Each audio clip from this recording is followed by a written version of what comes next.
que vous trouvez que la vie avec Jésus est palpitante? Alléluia! Dieu a des projets pour nous, Dieu a des projets de paix et non de malheur. Dieu me parle, Dieu te parle, Dieu nous parle d'une manière ou d'une autre, par des circonstances, par sa parole. Et ce matin, on peut être chaud, bouillant, on peut être peut-être aussi découragé, mais je crois que Dieu a une parole pour chacun d'entre nous. Comme l'a dit quelqu'un, un sportif américain qui tenait une équipe qui était moribonde, etc., et pour les encourager, et il a pu mener cette équipe après à des victoires, et donc ça c'était au début du XXe siècle, et il disait « Les gagnants n'abandonnent jamais, et ceux qui abandonnent ne gagnent jamais ». Ah oui, ça c'est vrai. Mais la parole de Dieu, eh bien nous avons cette parole de Dieu parce que nous avons le plus que vainqueur, Jésus, et il veut nous rendre victorieux. Alléluia. Et donc la parole de Dieu nous est donnée, on le sait, pour nous enseigner, pour nous redresser, pour nous encourager. Et ce matin, voici un verset clé qui nous exhorte, sur lequel on va un peu partager, donc voilà, quelque temps, dans 2 Timothée, au chapitre 1er, verset 6. Alors là, moi, c'est la version le semeur, mais après, bon, peu importe, voilà. Et il est dit, c'est pourquoi je te le rappelle, ravive le don que Dieu t'a fait dans sa grâce lorsque je t'ai imposé les mains. Dieu nous a donné un esprit qui, loin de faire de nous des lâches, nous rend forts, aimants et réfléchis. N'aie donc pas honte de rendre témoignage au sujet de notre Seigneur. Amen. Et nous, on a l'habitude dans la version seconde de dire « Je t'exhorte à ranimer le don que tu as reçu ». C'est le titre que j'ai mis sur ma feuille. Et en disant ça, Paul parle de tout son cœur à son fils spirituel, Timothée. Est-ce que nous, tiens, entre parenthèses, on a des fils et des filles spirituels? C'est important. Et tous, nous devons demander le Seigneur pour qu'on soit des pères et des mères spirituels dans l'Église. Tout ça, je ne l'ai pas écrit, mais ça, c'est à nouveau... Voilà. Je crois que c'est important de le dire, que nous soyons tous des pères et des mères spirituels, parce que tu peux te dire, moi, je commence à avoir des cheveux blancs comme moi, voilà. Je commence à avoir... Mais ça, c'est la sagesse, vous êtes d'accord avec moi? Même ceux qui les camouflent, vous êtes d'accord avec moi? Ah, alors, mais effectivement, on est appelé, même si on se dit, tiens, maintenant j'ai les rhumatismes, j'ai ceci, cela, mais tu as toujours quelque chose à faire pour le Seigneur. Et c'est pourquoi il t'invite ce matin à raviver la flamme de l'esprit, parce que oui, nous avons une mission à accomplir jusqu'à notre dernier souffle. Et donc, soyons des pères et des mères. Et là, Paul, c'était un père spirituel pour Timothée. Et ici, on est dans le contexte de l'Église naissante, et quand Paul lui adresse ces paroles-ci, sans doute que Timothée traverse des moments difficiles. Et voyez, on est tous à la même enseigne. Je ne sais pas si tout baigne dans l'huile pour vous en ce moment, mais on peut être dans des moments difficiles. On le voit par les apôtres, la vie, et puis être sur terre, de toute façon, à son lot d'épreuves. Et donc là, Paul s'adresse à Timothée, peut-être est-il découragé, mais l'exhorte à ranimer ce que Dieu a mis en lui afin d'entrer dans le plan de Dieu. Parce que quand Dieu donne, il ne retire pas, et Dieu donne en abondance. Et il donne d'une manière, d'une autre, pour les uns, pour les autres, voilà. Et c'est vrai que, nous pouvons faire de cette exhortation, qui était pour Timothée, pour nous-mêmes aussi, nous voulons nous le saisir. C'est la parole de Dieu, elle a été écrite, elle nous a été retransmise, et c'est transmis, c'est bien pour une raison. Et donc là, ici, je crois que c'est pour chacun d'entre nous, et pour l'Église locale, et je pourrais dire même pour l'Église de Christ en France, avec les défis que nous avons à relever, quelles que soient les circonstances, comme je le dis. Si on regarde l'actualité, c'est pas merveilleux, Et même alors avec entre la géopolitique, la guerre en Europe, entre le changement climatique, vous avez maintenant ce qu'on appelle l'éco-anxiété. On multiplie toutes les choses. Donc maintenant, il y a des anxiétés de toute nature, mais nous fixons les regards sur Jésus. Parce que, comme les détracteurs se moquent bien de ceux qui ont la foi, mais nous sommes avertis de ces choses. Et nous ne devons pas être étonnés de ce qui se passe. Et justement, nous devons travailler dans le sens pour hâter le retour de Jésus. Alléluia. Le Seigneur, je crois, veut que nous sortions parfois de notre état d'abattement, quelles que soient nos circonstances. Peut-être qu'on est dans cette saison-là de morosité, mais que nous retrouvions ce zèle, ce saint zèle, qui nous donne là de raviver cette flamme, parce que nous croyons que, oui, Dieu est esprit, il est vie, et il vient faire sa demeure chacun en nous. Et n'oublions pas, comme Paul l'a écrit aux Éphésiens, que nous sommes son ouvrage. Tu es créé à l'image de Dieu, il a insufflé la vie en nous, et ayant été créé en Jésus-Christ, pourquoi ? Pour de bonnes œuvres que Dieu a préparées d'avance et pour que nous les pratiquions. Ouais, nous avons une mission à accomplir. Je ne te dis pas d'être l'agent 007, mais nous avons tous une mission à accomplir pour le Seigneur. C'est notre mandat sur notre terre. Dieu nous a créés et nous forme pour son œuvre. Et c'est comme le prophète Jérémie qu'il a pu le dire dans sa parole en reprenant l'image que Dieu est le divin potier et nous sommes l'argile pour représenter notre fragilité. Et c'est vrai que nous sommes bien fragiles. On peut se dire « je suis insignifiant, je suis trop faible ». Mais le Seigneur, laisse-le te façonner. Et lui, il vient nous remplir. Et pour que nous soyons, eh bien, si je suis fragile entre les mains du Père Céleste, je sais que je suis entre les mains du Tout-Puissant. Bien sûr, notre vie, comme je l'ai dit, elle peut être parsemée d'embûches. Il y a des montagnes à gravir. Des fois, c'est dur à gravir 1000 mètres de dénivelé. Je dis ça. Effectivement, quand on monte les montagnes, mais c'est tellement beau après quand on est en haut. Et le Seigneur, eh bien, permet que nous ayons des fois à gravir.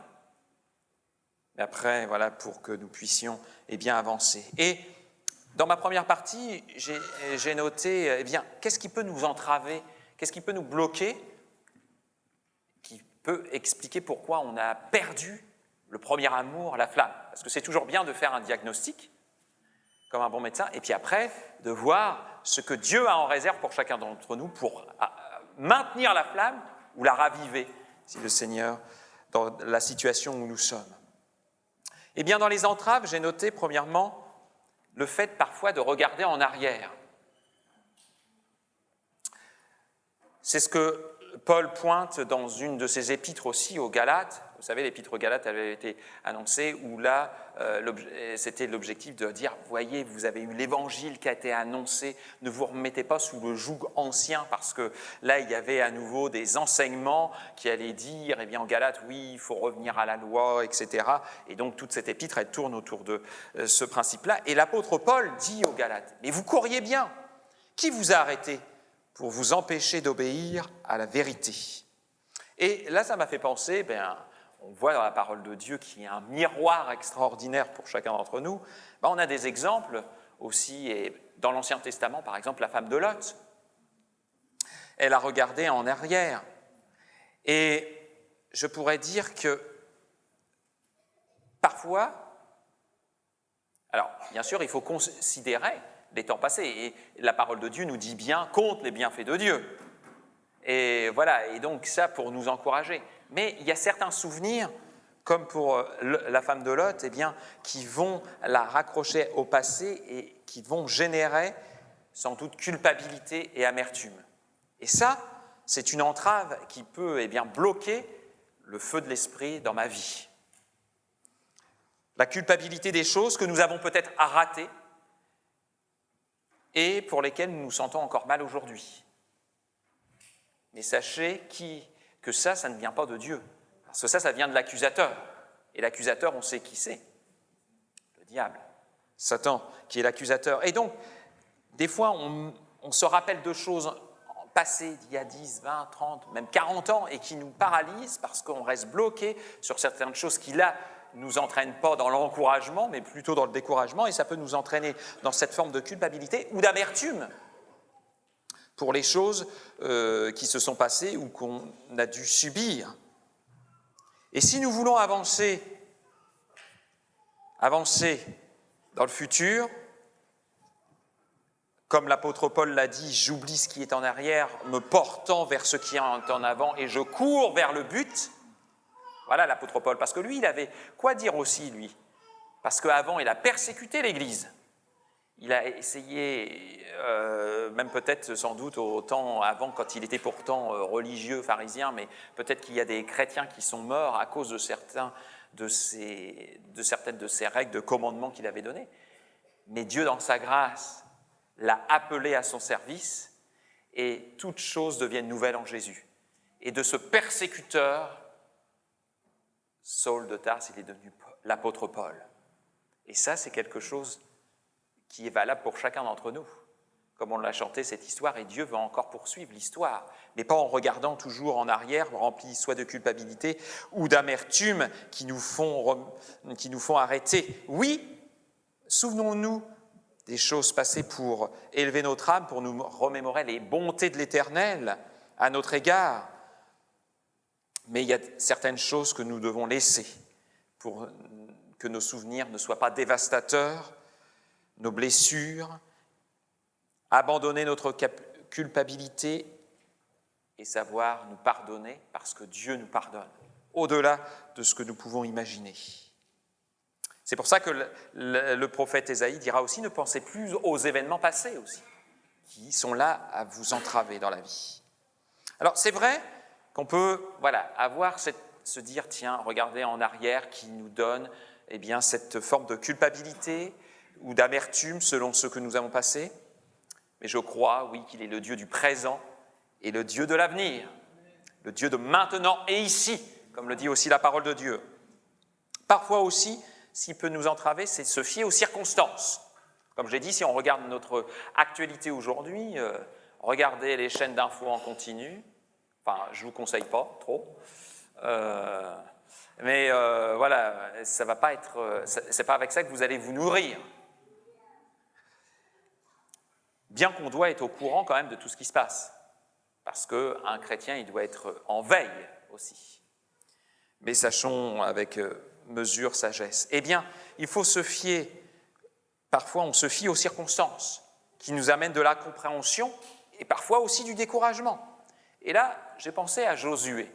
Josué, cet homme de guerre, cet homme de combat qui arrive, qui a été formé avec Moïse, à bonne école, ils remportent des victoires, ils arrivent, bref. Et là, un jour, il passe devant cette ville avec ses hautes murailles de Jéricho. Là, il y a cette perspective, cette muraille très haute, profonde. Et parfois, nous aussi, on peut avoir des murailles d'impossibilités qui nous empêchent souvent de distinguer les bénédictions que Dieu a en réserve pour chacun d'entre nous. Et là, on a l'impression d'avoir un mur qui se dresse devant nous. Mais voilà, face à ces circonstances, Josué aurait pu dire, bon, allez, hop, on reprend nos armes, etc. Tactique militaire, stratégie. Mais il s'est laissé conduire par le Seigneur et il ne s'est pas fié aux circonstances de cette muraille très haute et très épaisse. Mais le plan de Dieu, parfois, il peut nous sembler paradoxal. Et c'est pour ça qu'il faut se laisser conduire par l'Esprit. Parce que Josué, cet homme de guerre, Dieu va lui demander de jouer de la trompette. Bon, moi, s'il me demande de faire de la trompette, ça ne va pas être bon. Je ne sais pas s'il y en a d'autres spécialistes dans des instruments. Bref, mais effectivement, là, il va lui dire, non, vous allez sonner de la trompette, et puis en plus, vous allez faire une petite danse, parce que ça ne va pas s'arrêter, vous allez tourner pendant 7 jours, puis le 7e jour, ça va être 7 fois. Comme diraient les jeunes, c'est chelou. Mais les plans de Dieu sont, oui, amen, ils se réalisent. Et donc, ne nous fions pas parfois aux circonstances, à ces sortes de montagnes, de murailles, ou alors nous, on a des idées préconçues. Et ça va parfois arrêter aussi la bénédiction de Dieu. Et ça va éteindre la flamme qui est en nous. Et effectivement, Josué n'a pas ici regardé et à tout prix voulu faire ce qui avait fonctionné la fois d'avant, selon sa propre compréhension des choses, mais il s'est soumis à la volonté de Dieu. Et je pourrais dire que ce n'est pas parce qu'une fois un plan échoue, parce qu'on a le droit de se tromper, que la vision de Dieu est en échec. Ça, j'ai noté, parce qu'il y a nos plans, il y a le plan, mais il y a la vision de Dieu. Et nous devons prier dans ce sens pour avoir vraiment la vision de Dieu, qui est autre chose que des rêves. la vision de Dieu. Et comme nous dit la parole de Dieu, eh bien oui, l'obéissance vaut mieux que tous les sacrifices. Et comme Josué, comme de nombreux héros de la foi, eh bien la parole de Dieu nous montre, et c'est pour ça que c'est important aussi de lire, parce qu'on dit, bah oui, c'est des hommes et des femmes comme nous, et puis malgré leur faiblesse, eh bien Dieu les a relevés, et ils ont été des instruments de bénédiction. Et moi-même aussi, je suis appelé à être de ces instruments. Et là, ici, eh bien, comme Josué, comme d'autres héros, eh bien, qui sont parfois tombés, Dieu les a relevés. Abraham aussi, par exemple, appelé le père de la foi, eh bien, a été confondu dans le doute, quand dans Genèse 12, ça nous relate la sécheresse et le départ pour l'Égypte. Lui qui était parti avant de Ur, etc., toute sa famille pour venir jusqu'à Canaan, et après sécheresse, il faut repartir, là en Égypte, mais je ne comprends pas les plans, Seigneur. Mais Dieu a tout prévu, et le peuple est revenu, et on sait, etc. Mais il regardait, lui, peut-être au départ de ce qui était visible, mais Abraham aussi, cet homme de foi, a décidé d'obéir et il a avancé. Il a avancé. Et c'est ça qui est important, c'est d'avancer et de ne pas rester assis, parce qu'on risque de rater le wagon. Et Dieu, eh bien, a dit, si je reprends l'exemple d'Abraham, il a emmené après Abraham en dehors de sa tente. Il y a eu ce cœur à cœur avec lui, ça s'est relaté dans Genèse 15. Et c'est vrai que si nous restons auto-centrés, eh bien nous nous isolons et nous risquons aussi de perdre de vue le plan de Dieu pour notre vie et pour, plus que notre vie, pour la ville du Havre dans laquelle il nous a placés, dans l'agglomération du Havre, Seine Métropole, que nous prions parce que nous aimons nos contemporains. Nous avons une mission importante.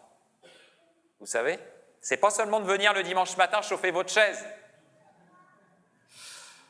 C'est important, mais il y a aussi bien plus que ça.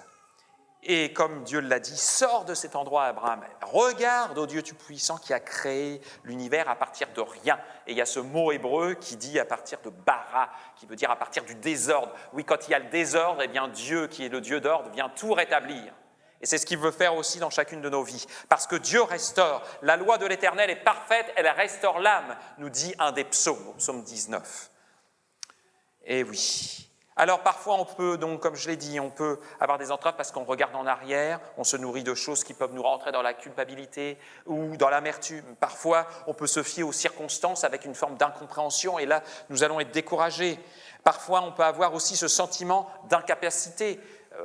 Prenez le prophète Jérémie, prenez aussi Gédéon, etc. Eh bien vous avez tous ces hommes, mais Dieu, c'est Dieu qui qualifie.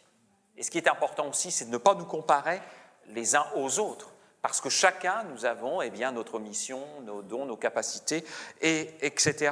Et donc, n'entre pas dans ce sentiment d'incapacité, parce qu'il est le Dieu qui pourvoit, il est le Dieu qui forme, il est le Dieu, il est l'Éternel qui a dit qu'il nous a formés dans le ventre de notre mère, comme il l'avait annoncé pour le prophète Jérémie, et c'est valable pour nous aussi. Et il a dit, je te connaissais avant et je t'ai consacré. Et le Seigneur, parce que nous avons dit oui, il nous consacre à sa tâche. Alléluia. Et il te qualifie, mon frère, ma sœur. Nous pouvons aussi, parfois, vouloir y aller par nos propres forces. Mais c'est avec un équipement inadapté. Et là, ça me fait penser avec l'histoire de David, où Saül vient lui donner les armes, mais notre petit David, pourtant il était costaud parce qu'il gardait le troupeau, il pouvait se battre contre les bêtes féroces, mais David, là on vient lui mettre une armure, mais qui pèse des dizaines de kilos, et lui il n'y arrive pas, etc. Et donc, au final, qu'est-ce qu'on voit ? On voit que David va prendre entre ses mains juste son bâton, et choisit dans le torrent ces fameuses 5 pierres polies qu'il met dans sa gibecière de berger, dans sa poche, et puis avec sa fronde, hop, il part pour affronter le géant. Et bien ça aussi, ça paraît quelque chose d'inconcevable. Mais les plans de Dieu sont les plans de Dieu, et rien ne peut les arrêter. Et parfois, nous, on veut mettre notre grain de sel, rempli de notre sagesse humaine, et parfois, nous sommes mal équipés. Et cet équipement-là que Saül donne à David, eh bien, ça illustre, comme je vous disais, de vouloir servir Dieu par notre propre force, et on pourrait dire par la chair, mais cela ne sert à rien.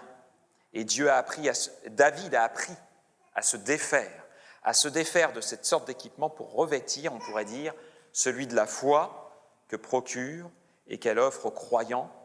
Quand on s'approche là de ce fameux torrent où il a pris ses pierres, ça pourrait être l'image du torrent de la grâce de Dieu, où l'eau coule abondamment et où l'eau ne tarit jamais. Il n'y a pas de sécheresse avec le Seigneur. Quand on s'approche de lui, il y a toujours l'eau qui est gratuite, nous dit la parole de Dieu, cette eau abondante.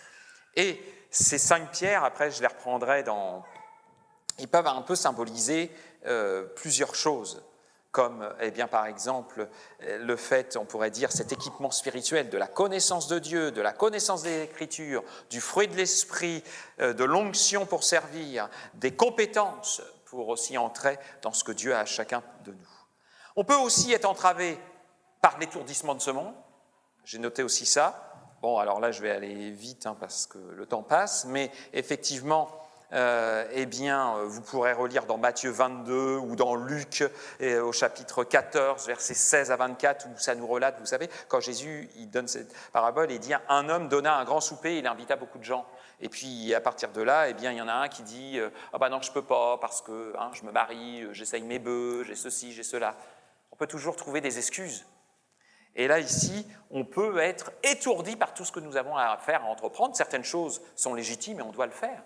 Mais il faut savoir remettre à sa juste valeur chaque chose, savoir hiérarchiser dans notre temps. Et c'est pourquoi la parole nous dit de chercher premièrement le royaume de Dieu et sa justice. Et toute autre chose nous seront données. Et on peut vivre, je l'ai mis aussi, dans l'illusion et dans l'assoupissement ou le refroidissement, comme le pasteur Daniel l'a dit la semaine dernière. Je crois qu'il avait parlé aussi un peu furtivement, il avait donné l'exemple avec les 10 vierges, etc., etc. Ou alors on peut prendre l'église de Laodicée, qui avait pourtant été une église bénie, mais où là l'Esprit dit « Souviens-toi de ton premier amour, parce que tu es ni froid ni bouillant, je te vomirai. » Eh bien effectivement, toutes ces choses, là j'ai fait une sorte de liste de ce qui peuvent nous entraver dans notre vie et éteindre la flamme, mais la parole de Dieu, elle est riche, elle est là pour nous encourager, comme je l'ai dit tout à l'heure, pour raviver cette flamme. Et comment la raviver ?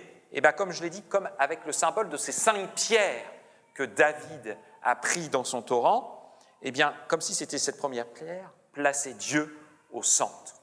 Dieu au centre. Comme je viens de le dire, chercher premièrement le royaume de Dieu et sa justice. Et ce n'est pas seulement ceux qui diront « Seigneur, Seigneur », comme le dit la parole aussi, qui entreront dans le royaume de Dieu, mais c'est ceux qui font la volonté de mon Père qui est dans les cieux. Et pour cela, pour placer vraiment Dieu au centre, il faut vraiment le connaître, avoir ce cœur à cœur. Comme j'ai pris avec l'exemple d'Abraham, c'est parce qu'il connaissait quand même Dieu. Et il se dit « Mince, je suis à Canaan, maintenant il y a la famine, il va falloir que je reparte en Égypte. » alors que j'avais été appelé initialement pour venir sur cette terre. Mais parce que quand même Abraham, même s'il est déstabilisé un temps, mais comme c'était cet homme de foi qui avait l'habitude d'avoir ce vis-à-vis avec Dieu, qui connaissait son Père Céleste, là il s'adresse, il sort de sa tente et Dieu se révèle puissamment. Donc il va faire la volonté de Dieu. Et en entrant, ça va permettre d'avancer pour ce peuple. Faire la volonté, mais on le voit que faire la volonté de Dieu et chercher sa volonté, c'est parfois un prix à payer. Regardez l'apôtre Paul aussi. Lui, il avait une situation peut-être aisée là quand il s'appelait Paul, mais après Dieu l'a arrêté dans sa folie, il s'est converti, merci Seigneur, mais il y a eu bien des aventures pour Paul, et puis il a fallu qu'il a eu un prix à payer, le sacrifice de soi. Cherchons à faire la volonté de Dieu, cherchons Dieu, premièrement, pas par une petite prière quotidienne comme ça, mais vraiment que ça soit chaque jour qu'il y ait cette volonté de chercher Dieu pour placer comme avec cette deuxième pierre, si je prenais, la parole de Dieu au centre de ma vie, la parole de Dieu. Parce que cette parole, je crois que c'est une parole éternelle. Bien sûr, il faut la remettre, comme je le dis aux instructions de baptême, on remet les versets dans les contextes, etc. Des choses qui ont été écrites il y a 2000 ans, 3000 ans, etc. Voilà. Mais les principes bibliques sont éternels. Parler de la repentance, la foi, la grâce, etc. Tout ça, ça court sur tous les siècles, quelles que soient les générations. Et la parole de Dieu, elle est éternelle, et c'est pourquoi elle doit être au centre de notre vie. Et la parole nous dit que ce livre de la loi ne s'éloigne pas de ta bouche, mais médite-la jour et nuit. Alors bien sûr, ce n'est pas 24 sur 24, mais est-ce qu'on aime prendre la parole de Dieu, on aime réfléchir sur cette parole, etc. C'est important parce que la parole est éternelle, parce que la parole de Dieu est lumière. Comme le psaume 119, 105 dit « Ta parole est une lampe à mes pieds, une lumière pour mon sentier. » Et je crois que c'est une parole puissante, parce que la parole de Dieu est vivante, agissante, plus acérée qu'aucune épée à deux tranchants. Alléluia. Et elle vient pénétrer au plus profond de moi. Et oui, je crois, comme affirme la parole, que la parole de Dieu, elle a le pouvoir de guérir les cœurs. Et qu'elle est comme un feu, mais qu'elle est comme ce marteau qui fait éclater le roc. Et il peut y avoir des cœurs les plus rebelles, mais Dieu fait grâce. Alléluia. Et la parole de Dieu, elle a été faite chair en Jésus-Christ. Au commencement était la parole était Dieu. La parole, oui, elle s'est faite chair en Jésus. Merci Seigneur. Oui, la parole doit être au centre de notre vie. Et ça serait comme cette deuxième pierre qui nous permet de raviver aussi notre foi pour avoir cette connaissance de Dieu. Pas seulement connaître, savoir ce que disent des versets, mais avoir vraiment cette connaissance intime du Père Céleste, qui il est. Comme c'était le fil conducteur de la louange ce matin. On ne loue pas le Seigneur seulement pour ce qu'il a fait, mais tout d'abord, on l'adore pour ce qu'il est. Et ça, c'est la différence entre la louange et l'adoration.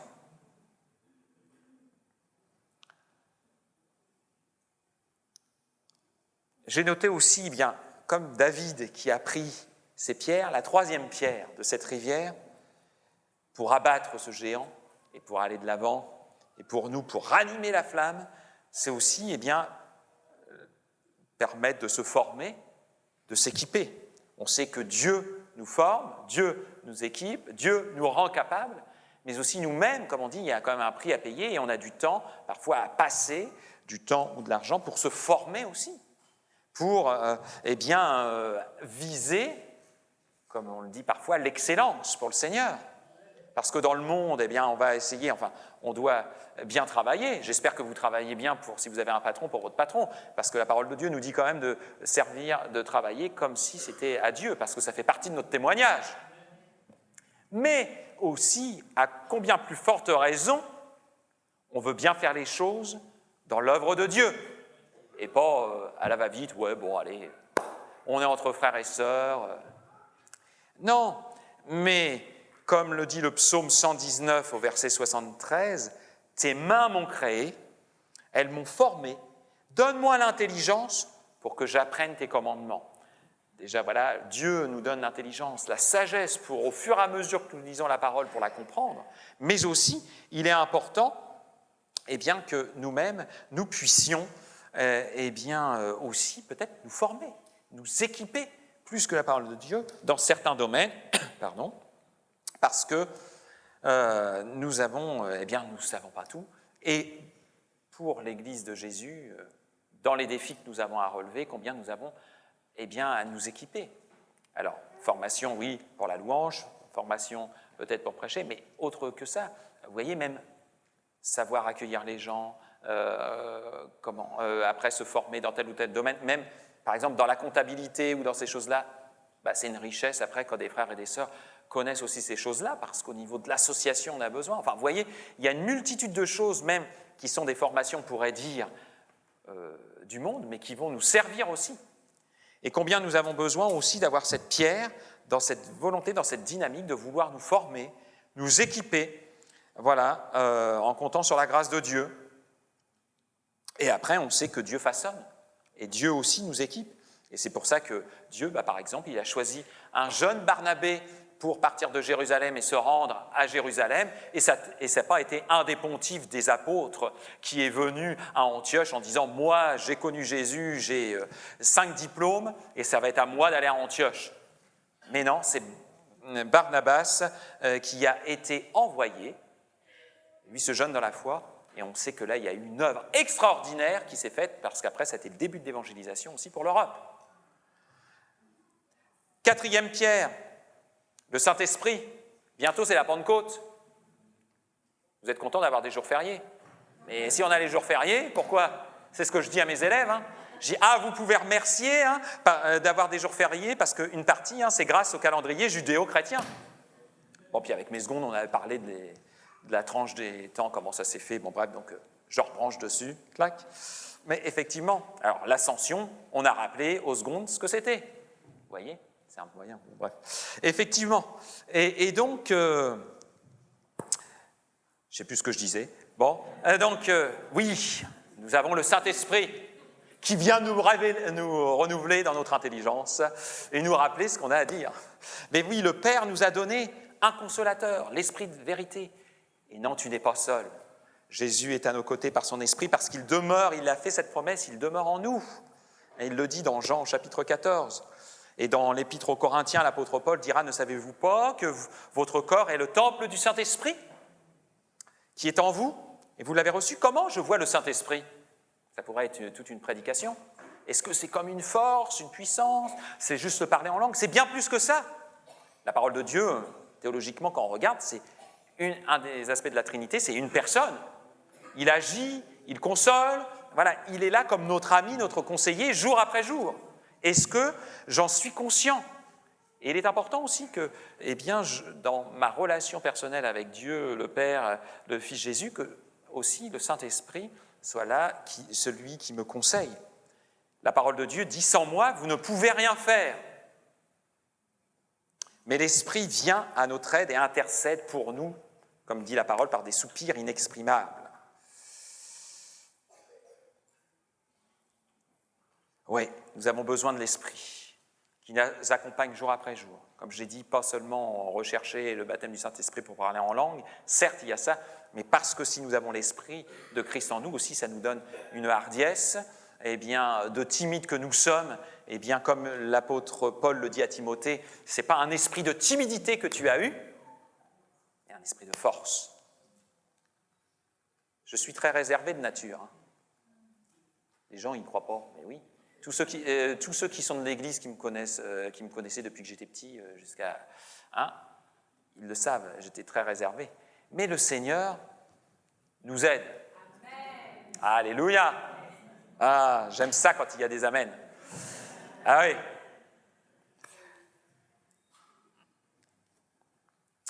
Et dernière pierre. La dernière pierre,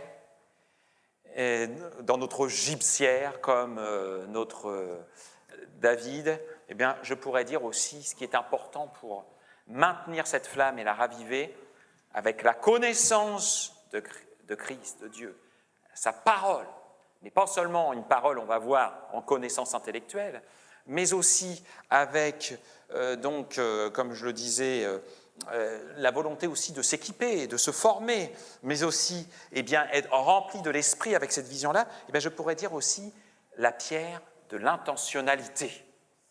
Être intentionnel. Vous savez, une définition du Larousse, qui est ce qui dit qu'être intentionnel, ça veut dire qui est visé ou voulu par son auteur, ou qui est fait exprès, avec intention, dans un but ou dans un dessein déterminé. Et le mot intentionnel, c'est vrai, cherché dans la Bible, il n'existe pas. Bon, comme le mot Trinité, il n'existe pas non plus. Mais c'est bien un concept biblique, parce que le mot intentionnel, même s'il ne me paraît pas dans la Bible, il renvoie bien au fait du concept biblique d'aimer notre prochain. Et aimer notre prochain, comme je l'ai dit, ce n'est pas seulement une connaissance intellectuelle, mais c'est avec la connaissance, il y a des actes. Aux paroles, il y a des actes. Et effectivement, combien nous devons manifester cet amour auprès des gens qui peut se manifester par l'hospitalité, la générosité dans mon temps, dans l'argent, dans toutes ces choses-là. Dans un monde qui est pourtant de plus en plus individualiste, mais c'est là où nous brillons de plus en plus. Vous savez que tu es appelé à être une lumière. Est une lumière. Parce que des fois en français on donne ça, mais d'une façon, lui c'est une lumière. Enfin vous voyez là c'est péjoratif. Mais nous sommes appelés à être la lumière de Christ. Alléluia. Ah oui. Effectivement. Parce que là où la lumière brille, les ténèbres fuient.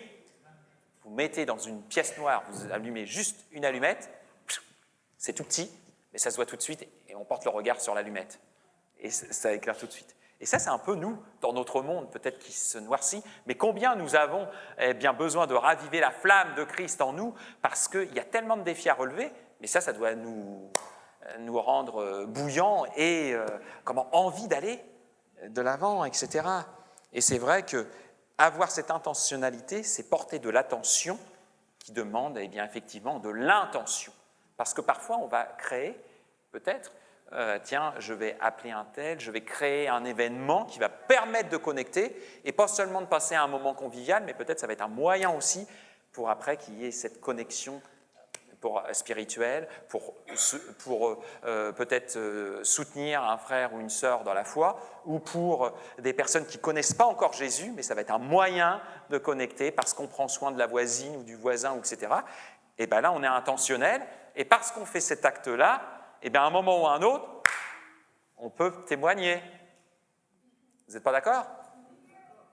Ben oui. Donc nous ne devons pas rester au stade du savoir, mais nous devons être au stade du faire ou du être. Et c'est ce qui a expliqué la forte croissance de l'église d'Antioche. Ça a été une église intentionnelle. Parce que comme je l'ai dit, si je reprends l'église de Jérusalem, comme je vous disais là tout à l'heure, l'église de Jérusalem, elle s'est structurée, et c'est très bien, il faut structurer, etc. Et donc là, il y avait les apôtres, elle avait une grande renommée, etc. Mais vous avez vu qu'il y a des courants dans l'église de Jérusalem qui ont parfois coincé, parce que est-ce qu'on doit aussi prêcher aux non-juifs, etc., etc. Bref, donc des fois, les apôtres, quand ils venaient rendre, ah bah tiens, on a parlé à telle population, etc., c'était des fois chaud dans l'assemblée. Mais bien, c'était quand même une église généreuse, elle s'est formée, bâtie, etc. Mais là, notre petit Barnabas, il se rend à Antioche, et c'est là cette église qui est devenue intentionnelle, parce que peut-être elle n'a pas marché dans ce qu'on avait prévu, etc. Et grâce à la conduite du Saint-Esprit et à un homme de foi et d'esprit, eh bien, cette église va être audacieuse, intentionnelle, et à partir de là, elle va diffuser l'évangile aux non-juifs, aux grecs. Et donc, à Barnabas, il y avait lui qui était chypriote en plus, il connaissait bien la culture, n'est-ce pas? Donc, eh bien, il était là, et par ce petit jeune, c'est pas l'apôtre Jacques, etc., eh bien, Dieu a béni, et ça a été une porte d'ouverture après pour l'évangile partout, pour passer en Europe, etc. C'est quelque chose d'extraordinaire. Oui. Ranimons la flamme. Ranimons cette flamme pour que le chandelier ne se retire pas. Comme on pourrait dire, tiens, le chandelier de Jérusalem, elle n'avait pas cette vision missionnaire. Eh bien, Dieu, il fait toujours son œuvre. Mais il a retiré le chandelier, il l'a mis à Antioche. Est-ce que nous voulons que notre chandelier du Havre, de l'église Cassard, soit retiré pour aller ailleurs? Là, c'est la grande question. Mais si nous ne voulons pas ça, eh bien, il faut entrer dans le train de l'évangile, et il faut y aller et pas rester comme il y a 30 ans, comme il y a 40 ans. Mais nous sommes appelés à rentrer dans la vision de Dieu. Et parfois, ça peut déstabiliser, comme eux, même dans l'Église première, quand on lit dans Actes des Apôtres, qui est extrêmement riche, eh bien, ça bougeait, parce qu'il a fallu qu'ils apprennent qu'ils n'avaient pas à prêcher seulement qu'aux Juifs, mais même aux non-Juifs, ce qu'ils appelaient les gentils, etc., ou même les barbares, comme nom s'était donné dans l'Empire romain. Mais aux yeux de Dieu, nous sommes tous les mêmes. Et là, il a fallu qu'ils apprennent ça. Ils ont appris à leurs dépens que le Seigneur, eh bien oui, il s'adressait aussi aux femmes. Et elles avaient aussi un rôle à jouer. Et c'est pour ça qu'il y avait les diaconesses dans l'Église, déjà, même dans la culture. Mais effectivement, vous avez toutes ces choses qui sont écrites. Et il y aurait bien d'autres choses à dire. Mais je vais m'arrêter parce que l'heure tourne. Mais c'est vrai qu'il ne faut pas que nous restions aux portes de la ville. Il ne faut pas que nous restions là, mais je crois que oui, le Seigneur nous donne cette parole d'encouragement pour nous dire « ravive ce que tu as reçu, ce don que tu as reçu ». Peut-être que certains se sont éteints avec les années parce que là, sans jugement, et même moi aussi des fois, on est quand même découragé. Je suis comme vous, et donc des fois, ça peut être dur. Mais Seigneur, je veux compter sur ta grâce. Je ne veux vraiment aucune amertume dans mon cœur. Je veux vraiment ne pas regarder ce qui est mauvais derrière moi, mais je veux me souvenir de ce qui est bon, de tes bontés. Ça va m'encourager pour aller de l'avant et donne-moi d'être utile et d'avoir ces 5 pierres qu'on a vues ensemble dans ma gypsière pour abattre mon géant. Oui, Seigneur, aide-moi, Seigneur, je veux compter sur tes promesses, marcher dans ta vérité, car je connais les projets que j'ai formés sur vous, dit l'Éternel, projets de paix et non de malheur, afin de vous donner un avenir et de l'espérance. Et je crois que le Seigneur veut donner un avenir et de l'espérance pour chacun d'entre nous ici, pour l'Église du Havre, l'Église de Christ, pour l'assemblée que nous sommes et toutes les assemblées de Christ dans cette ville, parce que nous travaillons tous pour Jésus-Christ. Alléluia. Et pour l'avancement, les circonstances ne doivent pas édicter notre foi, mais notre foi dépend de notre relation avec Jésus-Christ. Et il y a un homme de Dieu qui a dit que les difficultés préparent des gens ordinaires pour des choses extraordinaires. Alléluia. Tu es ordinaire, mais Dieu veut faire l'extraordinaire au travers de toi. Alors, ranimons la flamme, poursuivons la course, oui, ranimons le don de Dieu dans nos vies. Et Jésus te dit, mon frère, ma sœur, mon ami, même si tu es là pour la première fois ce matin, donne ta vie à Jésus. Et pour nous qui marchons avec lui, peut-être découragés, eh bien, comme il l'a dit, prends courage, prends courage. Et ainsi, eh bien, quand il a dit ça, c'est là où il y a eu la guérison eh bien, de la fille, où la femme aussi fut guérie, aussi après cette perte de sang de 12 ans. Oui, prends courage.